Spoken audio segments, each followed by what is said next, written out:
Bismillahirrahmanirrahim. Assalamualaikum dan selamat sejahtera. Selamat datang ke channel Agdi Aminuddin. Okey, pada sesi kali ini saya ingin menerangkan berkenaan dengan WhatsApp Business. Apa kelebihan WhatsApp Business? Apa beza dengan WhatsApp biasa? Okey, kalau WhatsApp Business ni sesuailah untuk orang yang nak buat bisnes. Sebab apa? Aplikasi yang WhatsApp Business sediakan ini contoh seperti auto reply chat, quick reply chat, and then kat situ juga ada profile untuk berkenaan dengan bisnes kita.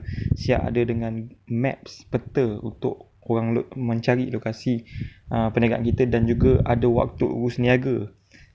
Dan juga yang paling latest dekat dalam WhatsApp Business ni ada katalog.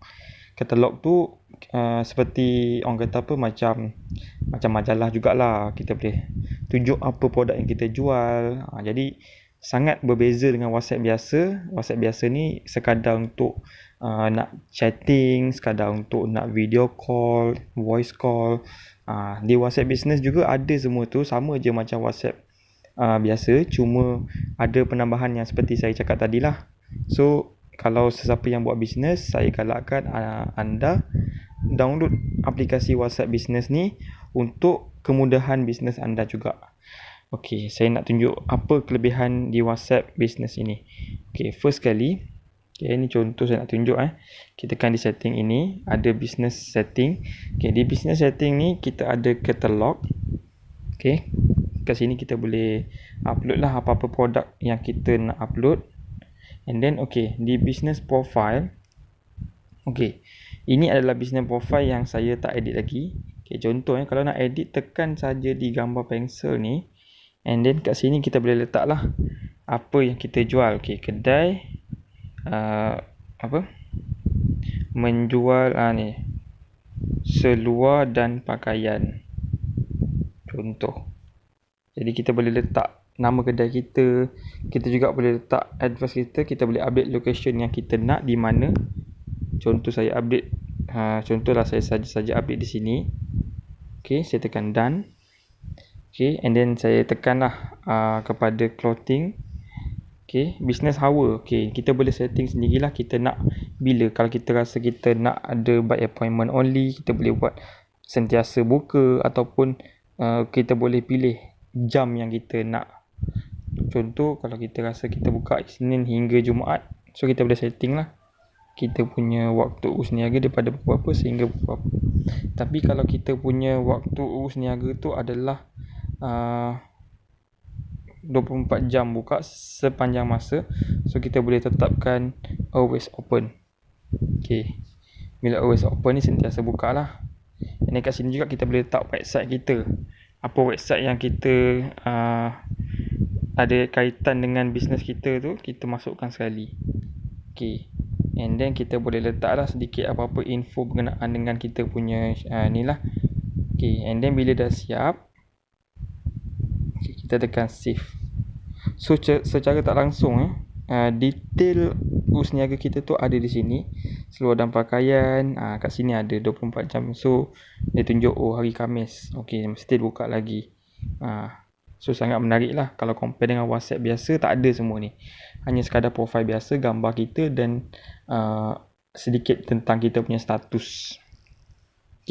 Contoh lagi yang best lagi, ada katalog.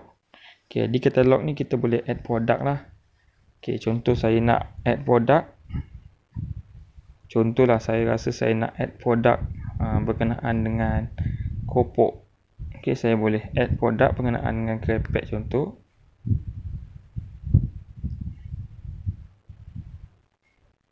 Jadi saya boleh letaklah rempeyek contoh harga dia saya letaklah RM5.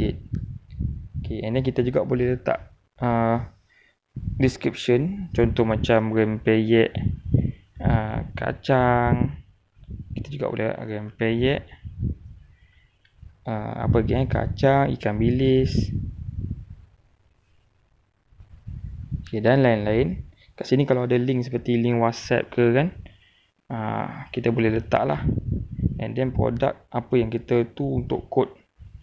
Contoh kod kita rempeyek. So save. Okey, apabila kita dah save kita punya produk, kita juga boleh tengok kita punya produk di katalog. Kejap ya, line slow sikit. Okey. Okey, kena tunggu untuk dia approve. Okey, kalau dia sudah approve, dia akan ada di sinilah katalog kita ni. Masa ni belum ada lagi. Ni contoh saja ya, saya punya ni. Saya buat ni semua adalah contoh saja, bukannya yang real situation. Okey, saya punya ni dah approve. Okey, contoh saya masuk dekat business profile. Okey, ada dalam katalog. So bila orang klik saja di katalog ni, akan adalah produk saya apa benda, gambar-gambar tersebut dan detail produk. Okey. Dan bestnya lagi di WhatsApp business ni juga kita ada contoh macam ni away message. So kat sini kita boleh edit lah. Bila orang WhatsApp kita saja tanya kita kan apa benda, tiba-tiba akan keluar Assalamualaikum, nak beli seluar apa, saya dah warna apa. So orang tengok macam cepatnya dia balas. Maksud dia ni, kita ni trusted seller lah. Nak compare dengan orang lain, orang dah tanya tapi kita balas lambat. So menyebabkan customer rasa macam betul ke orang ni, trusted ke, ataupun customer pun jadi lupa nak dia tanya kita tu, jadi lupa. Jadi kalau macam ada message yang auto balas ni sangat bagus lah. And then ada greeting message.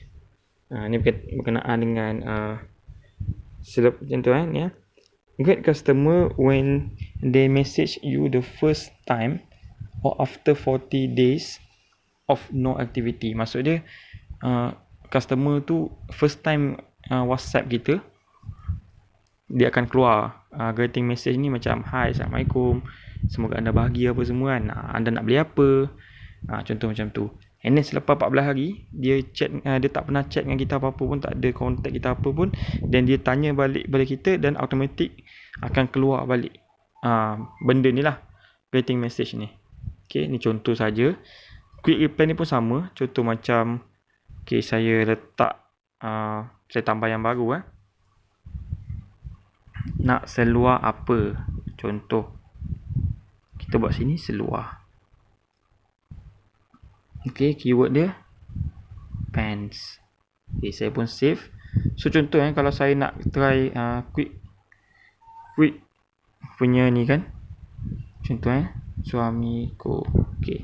Contoh saya nak try quick reply ni, tekan saja ni akan keluar, hantar. Jadi tak perlu kita nak copy paste apa semua, jadi lambat, buang masa. So sangat best lah kalau ada WhatsApp business ni. So kalau yang mana buat business, saya cadangkan gunalah aplikasi WhatsApp business ni. Anda juga boleh tukar daripada WhatsApp biasa kepada WhatsApp business tanpa perlu ubah apa, maksud dia tanpa perlu hilang data-data sebelum ni. Anda boleh transfer direct terus. Itu saya akan ajar nanti pada video akan datang. Kalau ada apa-apa pertanyaan yang tuan-puan tak jelas lagi, masih tak faham dan keliru tentang kelebihan apa semua berkenaan dengan WhatsApp business, boleh terus komen di ruangan komen di bawah. InsyaAllah jika ada kelapangan masa, saya akan balas komen tuan-puan dengan sebaik mungkin. Itu sahaja daripada saya. Minta maaf kalau ada salah dan silap. Kalau ada info tu kurang tepat ke apa ke, saya minta maaf. Sama-sama baikilah. Untuk video akan datang, insyaAllah saya akan perbaiki yang lebih terbaik lagi. Itu sahaja daripada saya. Assalamualaikum dan terima kasih kerana menonton channel saya. Bye.